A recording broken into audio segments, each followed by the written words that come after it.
Você vai começar a falar do cenário macro, certo? Vou falar do cenário. Tem bastante coisa, né? Porque desde da nossa última atualização, acho que o cenário mudou bastante.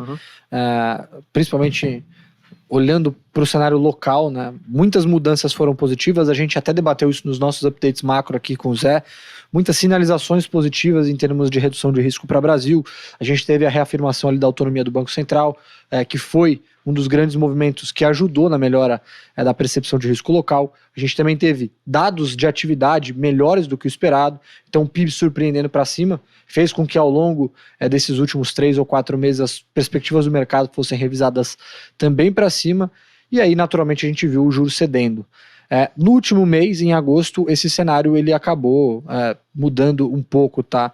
Principalmente com a questão fiscal batendo na porta, né? Depois da aprovação aí, do arcabouço fiscal, né? Que tem algumas medidas que parecem ser um pouco distantes, né? De serem cumpridas por parte do governo, principalmente em termos de redução de gastos e geração de superávit. Acho que são os pontos que o mercado coloca hoje em xeque.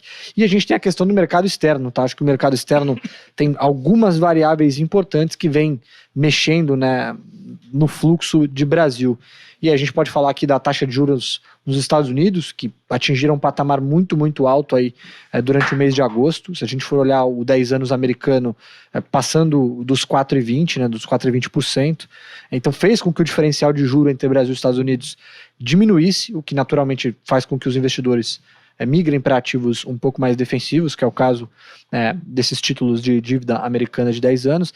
A gente também tem os bancos centrais falando ali com um discurso um pouco ainda que vai na contramão, né, dos caixinhos dourados que a gente vinha batendo há bastante tempo. Estão falando em possibilidade de novas altas de juros.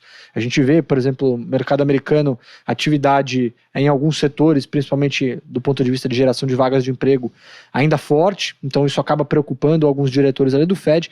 E o Banco Central Europeu na mesma toada, tá? Atividade industrial desacelerando, mas ainda do ponto de vista de emprego, inflação de salários, as coisas ainda aparecem um pouco na contramão do que é esperado, né, depois desse aperto, desse ciclo de aperto monetário. Então, globalmente falando, existem algumas preocupações em torno desse fluxo, né, que migrou para ativos emergentes, à medida que o risco, de maneira global, foi se dissipando, e a gente também tem economias emergentes como o Brasil, entrando no ciclo de corte de juros, Chile, que anunciou hoje um corte de 0,75 também na taxa básica de juros. Então, naturalmente, durante o mês de agosto, a gente vê esse fluxo voltando para ativos um pouco mais conservadores.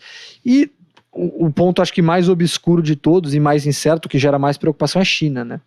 A gente tem China numa dinâmica totalmente ao contrário do que foi previsto ali para a abertura econômica. Então, China desacelerando, mesmo com o PMI caixinha ali em agosto, indicando uma volta, né, ao patamar de expansão, ou próximo ao patamar de expansão. Os dados que saíram hoje já decepcionaram novamente.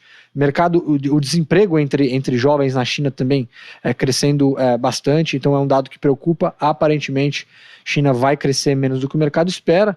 E naturalmente é ruim para emergentes, né? Principalmente o Brasil, que depende aí do seu parceiro comercial, que é a China, tá? Então, dentro desse cenário incerto, algumas variáveis que a gente olha aqui no longo prazo, elas, pelo menos para a economia brasileira, para os ativos locais, eles podem ser de difícil leitura, né? Tanto a taxa de câmbio, que na nossa visão aqui é muito difícil de ser lido, e principalmente a velocidade com que o Banco Central brasileiro vai caminhar no corte de juros, tá?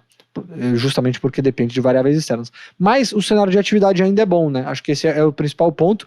E olhando do ponto de vista estratégico, a gente tem várias oportunidades dentro do mercado de ações brasileiros, com ações negociando com descontos em relação à média histórica de preço-lucro para os próximos 12 e para os próximos 24 meses, muito interessantes. Então a gente ainda acha que escolhendo bem, né, fazendo um bom stock picking, a gente consegue extrair mais valor do que o índice deve entregar aí nos próximos meses. E por isso justamente a gente está aqui fazendo essa discussão.